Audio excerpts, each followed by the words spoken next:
स्व तत्सवितुर्वरेण्यं भर्गो देवस्य धीमहि धियो यो नः प्रचोदयात्।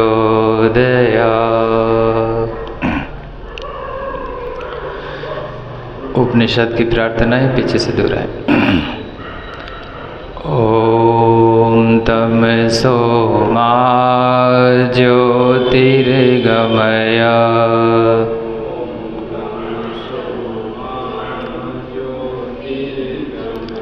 ओम असतो मा सद्गमय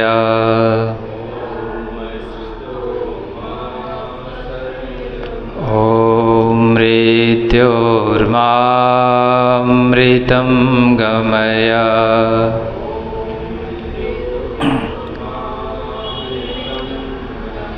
ओम शांति शांति शांति।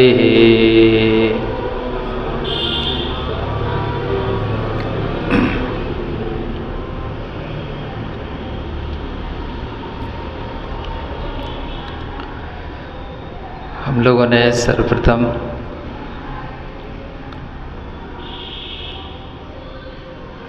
वैदिक मंत्र गायत्री महामंत्र का गायन किया।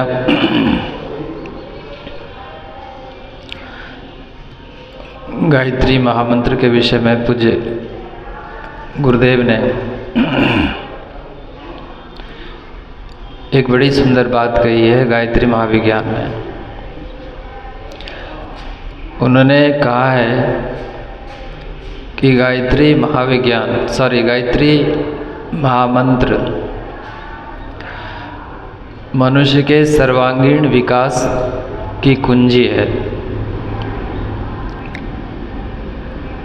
चाबी है।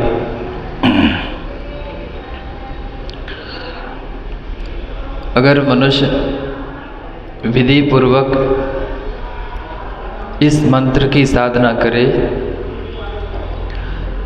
तो उनके जीवन का बहुमुखी विकास संभव है, उनके जीवन का सर्वोच्च कल्याण संभव है।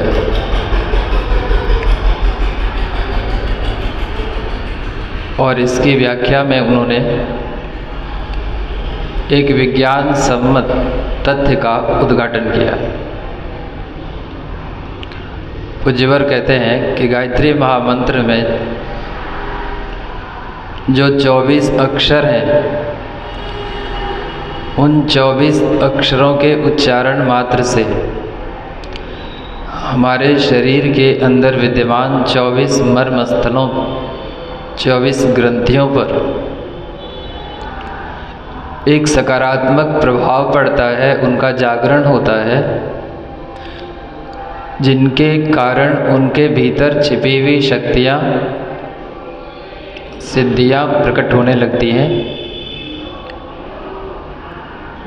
और हमारे जीवन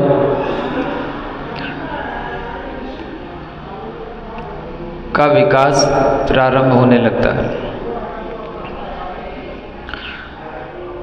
उन्होंने कहा है कि पहला जो अक्षर है तत्, गायत्री महामंत्र स्टार्ट होता तत् से, तत्सवितुर्वरेण्यं भर्गो देवस्य धीमहि धियो यो नः प्रचोदयात्। भूर्भुवस्सुवः व्याहृत्या है और ओम प्रणव है। इन दोनों के अलग अलग हेतु हैं, पर गायत्री मंत्र मूल रूप से तत् अक्षर से प्रारंभ होता है। अक्षर की गणना में ये ध्यान रखा गया है कि एक अक्षर और आधा दोनों अगर एक साथ है तो उसको एक माना जाएगा। जैसे त और त पे हलंत, त हलंत मीन्स आधा त, इसको एक माना जाता। तो पहला जो तत् है अक्षर, उसकी ग्रंथि का नाम तापिनी है और उसके अंदर समाहित शक्ति का नाम सफलता है। दूसरा अक्षर है स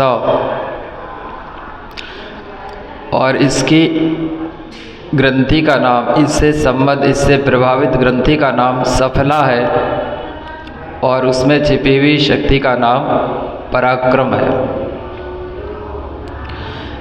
तीसरा अक्षर है वी। इससे संबद्ध ग्रंथि का नाम विश्वा है और उसके अंदर छिपी हुई शक्ति का नाम पालन की शक्ति है।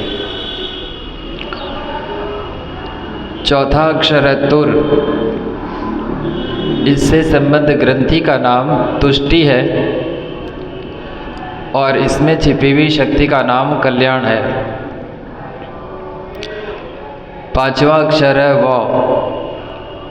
इससे संबद्ध ग्रंथि का नाम वरदा है और उसके भीतर छिपी हुई शक्ति का नाम योग है।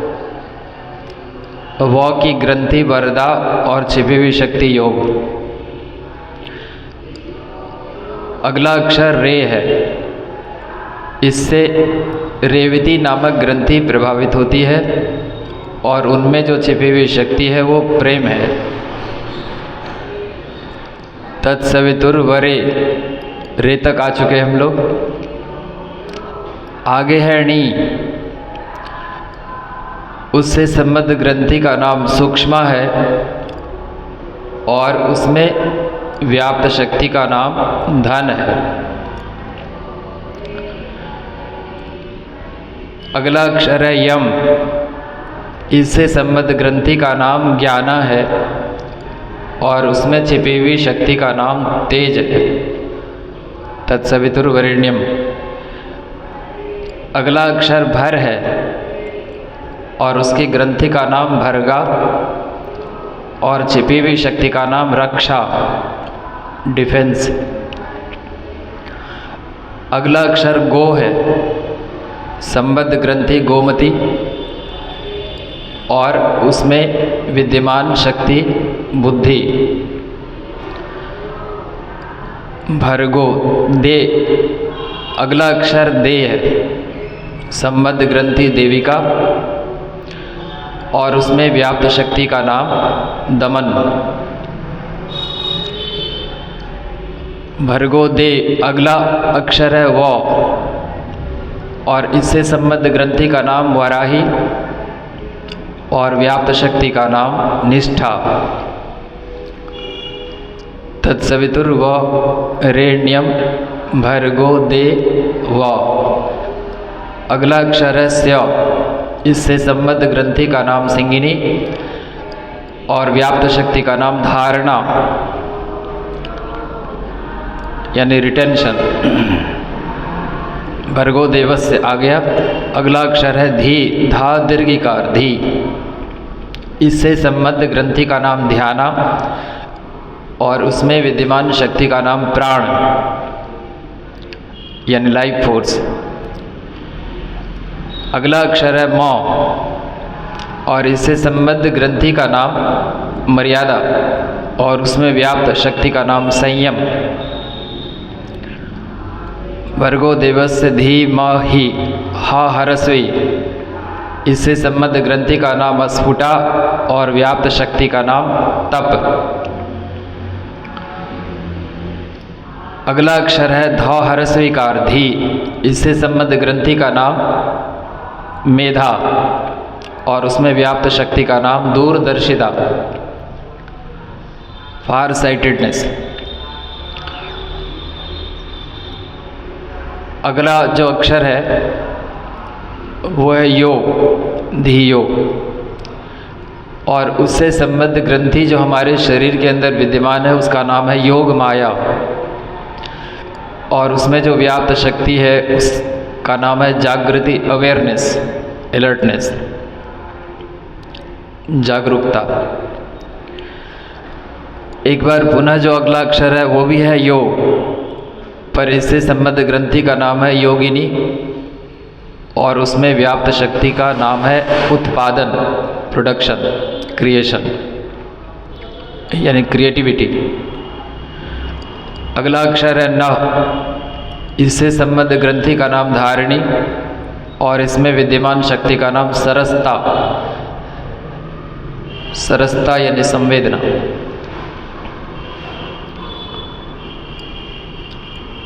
अगला जो अक्षर है वो है प्र। संबद्ध ग्रंथि प्रभवा और उसमें व्याप्त शक्ति आदर्श। अगला अक्षर है चो। इससे संबद्ध ग्रंथि का नाम उष्मा और व्याप्त शक्ति का नाम साहस। 23वां अक्षर है द। इससे संबद्ध ग्रंथि का नाम दृश्या और व्याप्त शक्ति का नाम जिसका जागरण होता वो विवेक। और 24वां अक्षर है यात और इससे प्रभावित होने वाली हमारे शरीर के भीतर जो ग्रंथि विद्यमान है उसका नाम है निरंजना। और उससे हमारे भीतर जिस शक्ति का, जिस स्फुरना का जागरण होता है उसका नाम है सेवा, सर्विस। तो भुजवर ने कहा इस प्रकार की गायत्री मंत्र के इन 24 अक्षरों के जप करने से हमारे शरीर के भीतर विद्यमान 24 जो मर्म संस्थान हैं, जो ग्रंथियां हैं, जिनके भीतर दिव्य शक्तियां विराजमान हैं, उन पर उसी प्रकार से इफेक्ट होता है जिस प्रकार से टाइपराइटर में कोई एक लेटर को प्रेस करने से पेपर पे वो अक्षर अंकित हो जाता है। जैसे यहाँ हम प्रेस करते हैं कीबोर्ड को तो उसका इफेक्ट मॉनिटर पे पड़ता है या पेपर पे पड़ता है, उसी प्रकार से हमारे द्वारा उच्चारित जो गायत्री मंत्र के एक एक अक्षर है उसके उच्चारण मात्र से ही हमारे शरीर के भीतर जो विद्यमान 24 दिव्य ग्रंथियां हैं उस पर उसका एक प्रकार से इफेक्ट होता है, उस पर बल पड़ता है, उस पर असर पड़ता है, जिसके कारण उसमें जागृति होनी शुरू हो जाती है, उसका एक्टिवेशन होना प्रारंभ हो जाता है। और जैसे ही ये दिव्य ग्रंथियां जागृत होने शुरू होती है तो हमारे जीवन में सफलता, पराक्रम, विवेक, बुद्धि आदि जो दिव्य गुणों की बात की गई है उन सब का आविर्भाव होने लगता है, वो सब आने लगता है। भुजवर ने लिखा है कि तो साधक ये समझता है कि गायत्री महामंत्र के जप करने की वजह से कोई देवी देवता प्रसन्न होते होंगे और उनके वरदान स्वरूप, उनके दान स्वरूप हमको ये सारी सिद्धियां, रिद्धियां या सफलताएं प्राप्त हो रही है, हस्तगत हो रही है। पर बात ऐसी नहीं है। ये सारी की सारी जो सफलताएं जीवन में आ रही है साधक के जीवन में, वो आत्मविद्या की सुनिश्चित वैज्ञानिक पद्धति का सत्परिणाम है, उसकी परिणति है। यह किसी के द्वारा दी गई दान में कोई वस्तु नहीं है, यह आत्मोपलब्धि है, अपनी उपलब्धि है। इस प्रकार हम सबने गायत्री महामंत्र के 24 अक्षरों के तत्व ज्ञान को समझने का प्रयास किया।